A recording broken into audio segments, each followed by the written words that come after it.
think this is a very common topic and a very commonly faced clinical scenario in your practice or in our practice rather. And most of the things about this disease, I think everybody knows. But there are few things that have changed over a period of years. We learn to know what not to do. Just a few slides, couple of slides about the disease itself, and then we'll go on straight to the management. The biliary tract disease is the number one cause for acute pancreatitis. Alcohol is number two cause, and patient to be labeled as alcoholic pancreatitis has to have a history of at least 5 years of heavy drinking, that is more than 50 grams of alcohol per day. And clinically evident acute pancreatitis occurs in less than 5% of heavy drinkers. So there has to be some other cause in this group of patients who are labeled as alcoholic pancreatitis. Like it could be some genetic issues and heavy smoking along with alcohol consumption. Other causes are hyperlipidemia. To be labeled as a cause, at least 1000 milligrams more than 1000 milligram per deciliter of triglyceride should be present in the blood to label it as the cause of pancreatitis.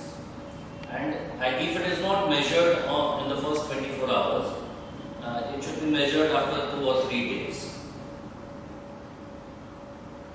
The rest of the causes are just for the namesake. There is no such thing as acute alcoholic pancreatitis. It's basically a first attack of chronic alcoholic pancreatitis, because this disease, unlike biliary pancreatitis, it's a chronic condition rather than an acute condition. It's just in first or second episode. Normally, clinically, we label patient to have acute pancreatitis if any two of the three are there, like abdominal pain, serum amylase or lipase greater than 3 times the upper limit, and characteristics finding on abdominal pain. Now about the serological parameters. Amylase may be normal in alcohol-induced acute pancreatitis and hypertriglyceridemia, so very important to note down. But serum lipase is more specific, and it is normally elevated longer than amylase. So the T half of amylase is shorter than lipase. Lipase is elevated in variety of non-pancreatic diseases, like amylase is also raised in many non-pancreatic diseases like renal disease, appendicitis, cholecystitis. Another important thing to be noted is the upper limit of normal is greater than 3 to 5 times in diabetics who appear to have higher median lipase compared to non-diabetic.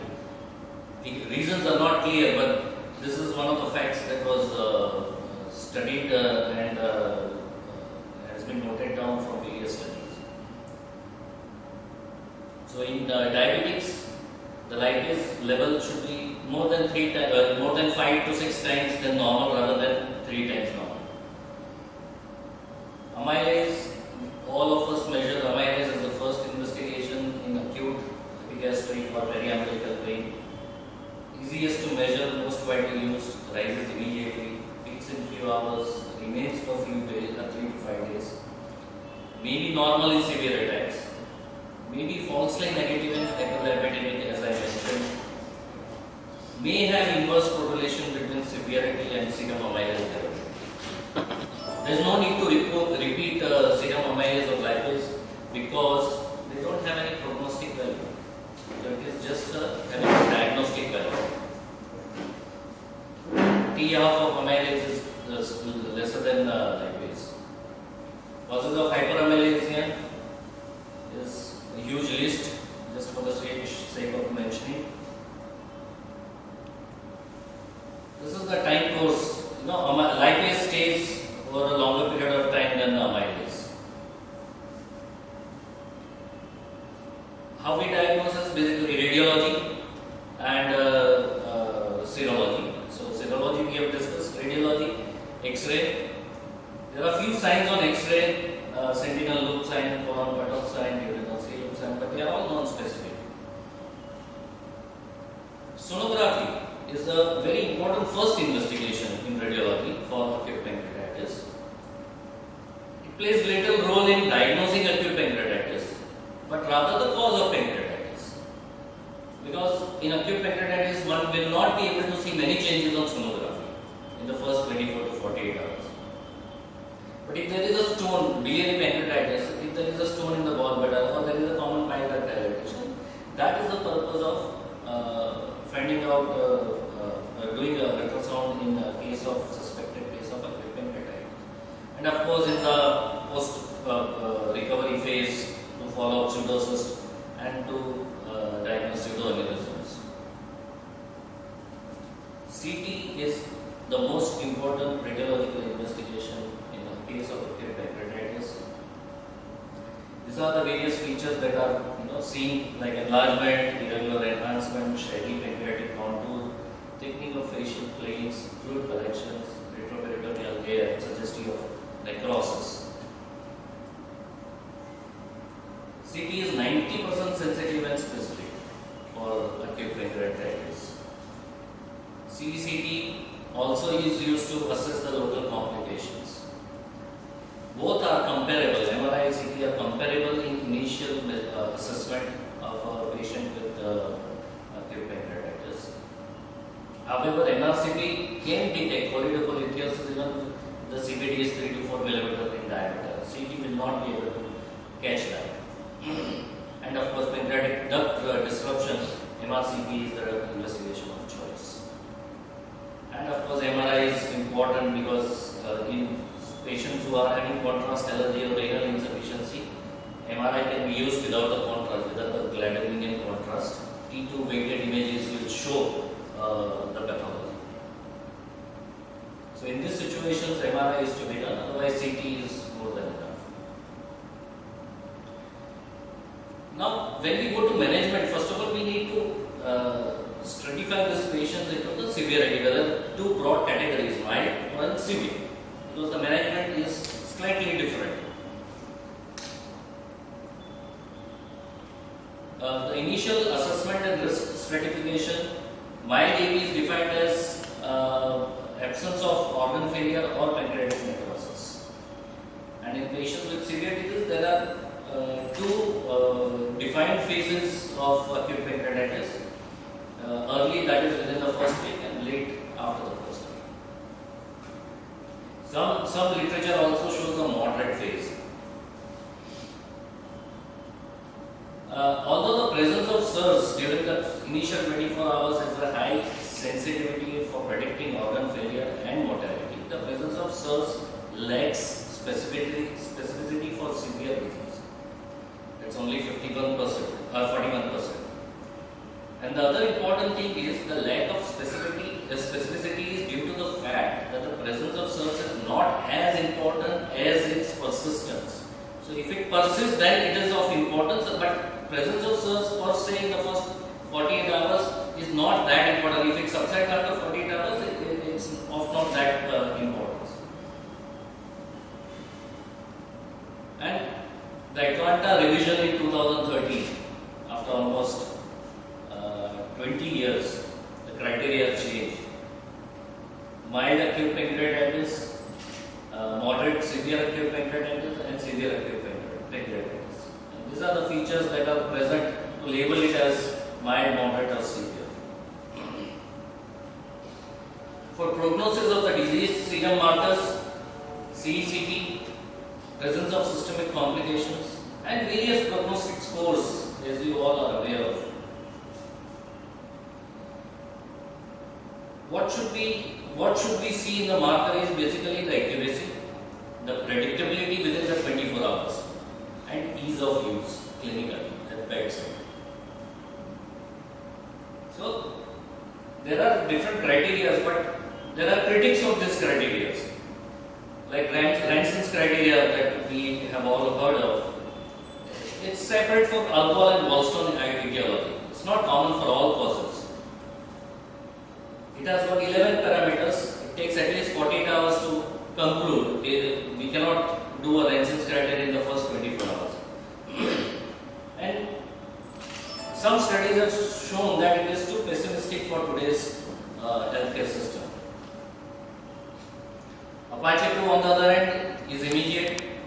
Acute and chronic parameters are there. It's quite complicated, not practical to be used clinically. The simplest of the scores that has been used, I think, worldwide probably. I've seen in certain literature, but not extensively. That very commonly used and very simple to use is this BICEP score. It's bedside index of severity in acute pancreatitis. Blood urea nitrogen, impaired mental status, SIRS, age, and pleural effusion. And these are how we label it as we stratify the patients into having a low mortality or high mortality if the score varies. Other prognostic biochemical markers that have been used are this. Amongst all this, CRP seems to be the marker of choice in these settings, and CRP greater than 150 is diagnostic of severe pancreatitis. But important thing to be noted that it takes 72 hours to become accurate. So it should be done on the 4th day.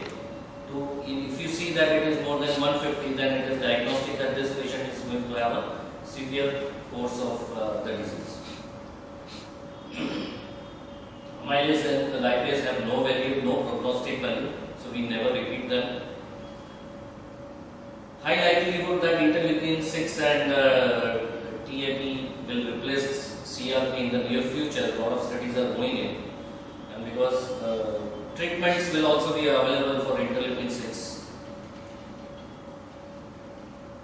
Then there is a CT severity index, Balthazar CT severity index, which also helps in assessing the severity, and it is more accurate than serological markers. These are the various grades.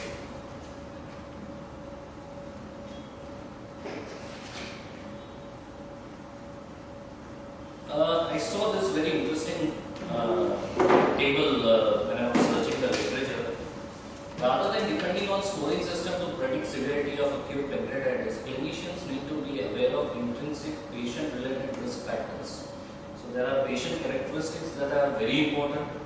Some of them were mentioned in the BICEP score also. And presence of SIRS, laboratory findings, blood urea nitrogen, create, and hematocrit. Very important. These three basically actually help in management as well. I'll discuss that later. And of course, radiology for having extra pancreatic complications. What is the mechanism of altered mental status? I searched for it, but they were not able to say. But because of the SIRS, basically inflammatory exudates all over the body, the third space and all that. So that is probably one of the reasons for having an altered mental status. Acute hypotension, increased inflammation around the pancreas and severe pancreatitis. Probably that has been experimental studies, they could identify these reasons, but none of the studies were definitely giving any particular reason for that. But this was an observation done, so that's why the scoring has included altered mental status.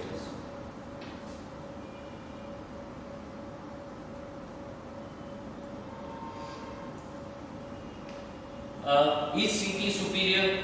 Here you can see various studies have shown, the meta-analysis shows that the accuracy of CT is almost 94.5%, while Apache score is 80% and CRP is having 76%. So that is definitely a difference, because we don't consider this because clinically not much used.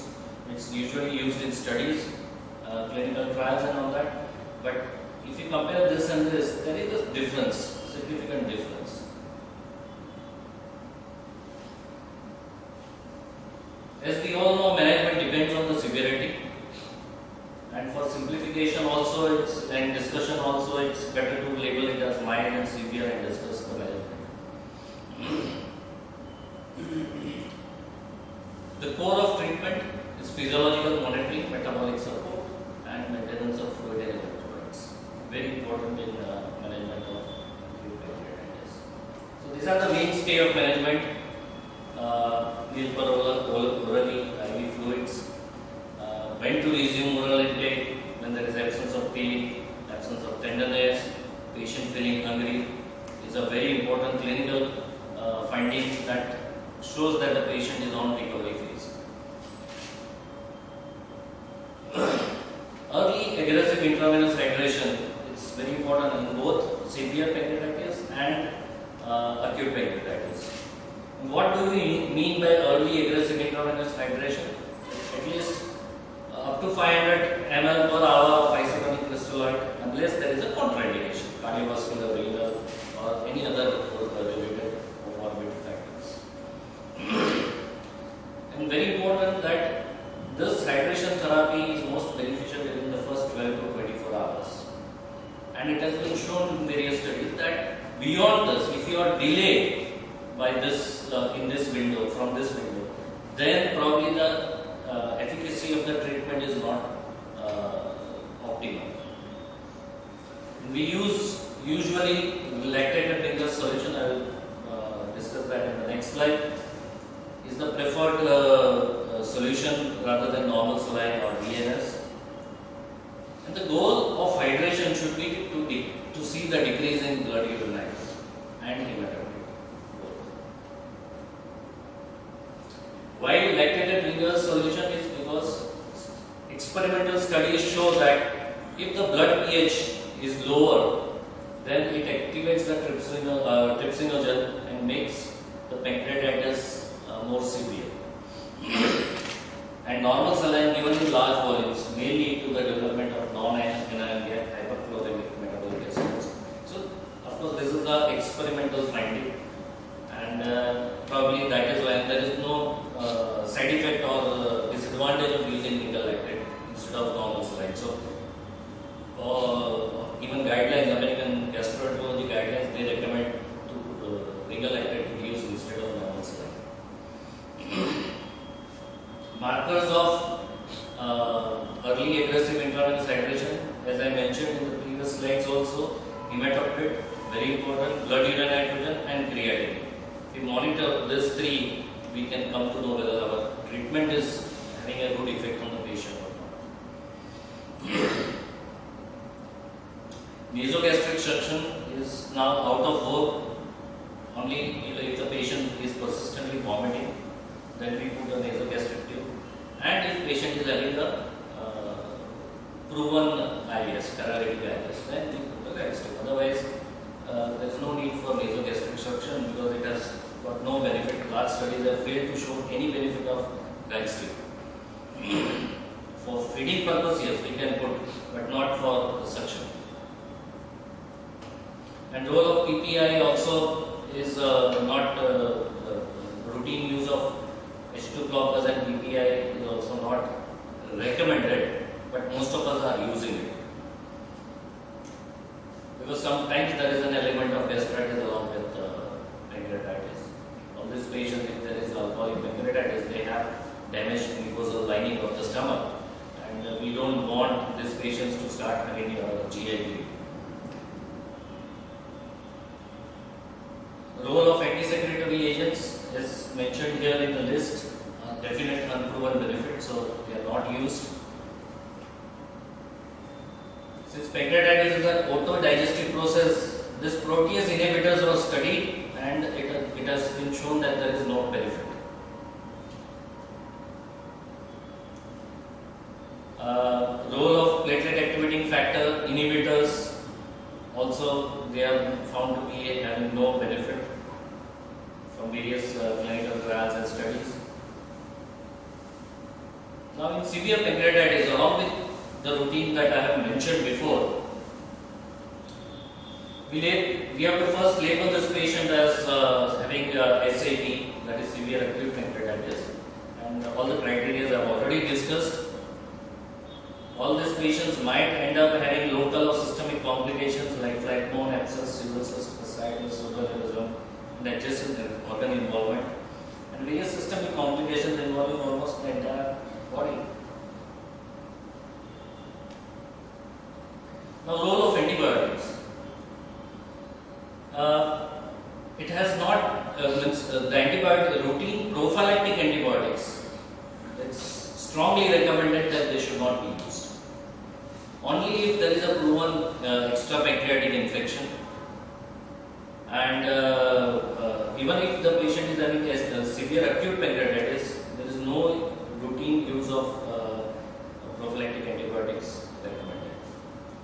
Even in sterile necrosis to prevent infection, if CT proves that patient is having sterile necrosis and not an infective necrosis, to prevent infection in this also it is strongly not recommended. And then routine use of antifungal agents, that is also not recommended. Until we prove fungal infection by CT-FNA, we should not routinely as a prophylaxis use the antifungal agents. However, patients who deteriorate or fail to improve after 7 to 10 days, that is infected necrosis is starting to develop, then in these patients there are two options. One is, if the facilities are not available, one can use empirically broad spectrum antibiotics, or we can prove with a CT-FNA and gram staining and culture, and then only start antibiotics. And these are the group of antibiotics like carbapenems, quinolones, metro, and third generation cephalosporin. Of course, they are used in combination for synergistic effect. Most commonly used worldwide is imipenem for severe acute pancreatitis. And antibiotic prophylaxis should only be considered when there is substantial pancreatic necrosis, that is 30% of the gland necrosis in CT fitting into CT criteria, and it should not be given for more than 14 days.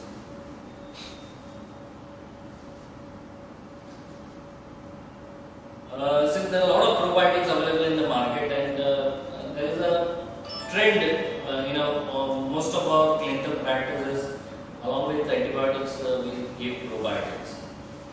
But it has been shown for unclear reasons that probiotics should not be given in patients with acute severe acute pancreatitis. Now, ERCP.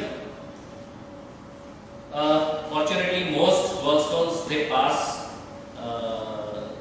through the sphincter of Oddi without any problems.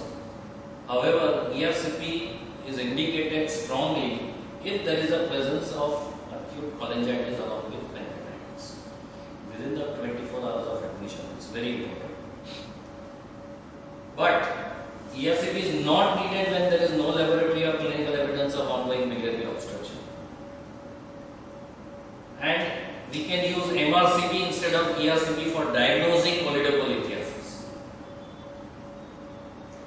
Another important thing to be noted is dilated biliary tree in the absence of an elevated bilirubin or other signs of sepsis should not be confused with cholangitis, but may indicate the presence of a common bile duct stone.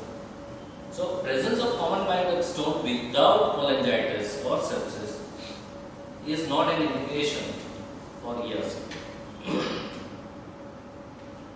And if there is no serological proof of biliary obstruction, then also ERCP is not indicated in the first 24 hours. Another important thing that we all see is the nutrition aspect in severe pancreatitis, because these patients might end up not eating anything or drinking anything in this phase after say 4 or 5 days. One should start taking orally, but they will not be able to take anything orally because they don't feel like it. So it has been strongly recommended that TPN should be avoided as far as possible, and we should initiate enteral nutrition. If the patient is able to take orally, then you can straight away start with semi-solid or solid diet. There is no need to like sips of orally, as we all have been following for many years, that we start with like sips of water, then some liquids, then semi-solid, and then solid. No, but low-fat solid diet can straight away be started, and it has no disadvantage compared to starting a clear liquid and building up the diet. And it has also been shown that nasogastric delivery or nasojejunal delivery, they have been comparable in efficacy and safety. So initially it was thought that if you do a gastric feeding rather than jejunal feeding, it will increase the pancreatic secretions. But studies have shown that there is no difference in the two methods of enteral nutrition.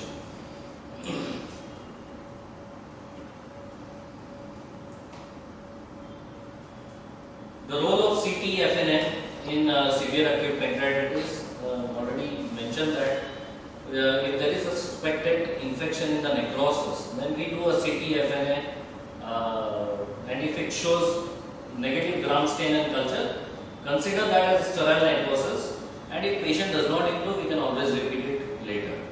But if it turns out to be positive, then we label it as infected necrosis. The patient is clinically stable, then we continue conservative line of management with minimal intervention. Or if patient is clinically unstable, then we have to subject the patient to surgical debridement. Now the role of surgery in acute pancreatitis. In mild acute pancreatitis with gallstones, cholecystectomy should be done before discharge. There are strong recommendations by various guidelines. In necrotizing biliary pancreatitis, cholecystectomy should be deferred until active inflammation subsides and fluid collections resolve or stabilize. So this is also a very important recommendation. In severe acute pancreatitis, especially with pancreatic necrosis, there is a complex decision-making tree which needs to be followed, but cholecystectomy is typically delayed until a later time in the typically prolonged hospitalization, or as a part of management of the pancreatic necrosis if present. Suppose we are doing necrosectomy, opening up the patient, then we can do cholecystectomy along with it. Or we can call the patient after discharge, once, say after a month or so. Earlier guidelines recommend a cholecystectomy after 2 attacks of acute pancreatitis. This was a recommendation like 10-15 years back. But now, these are the recommendations that it should be done during the same admission if patient has having no necrosis. Necrosectomy for sterile necrosis is recommended if associated with gastric outlet obstruction or bile duct obstruction. So these are the only two clinically strong indications for debridement for sterile necrosis.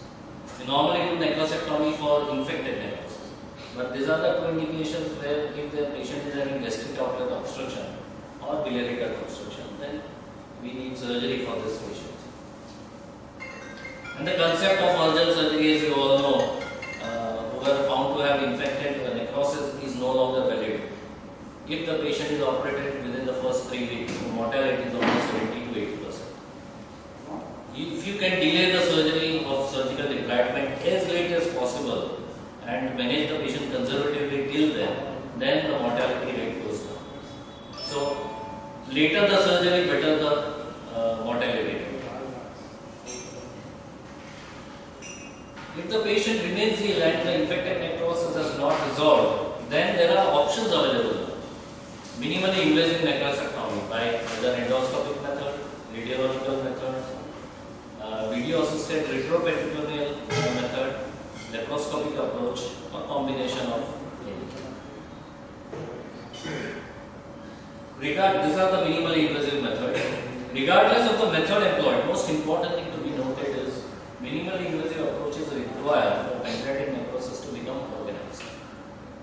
If the CT or MR does not show that this has been walled off or well organized, then surgery is not, it should be delayed as far as possible.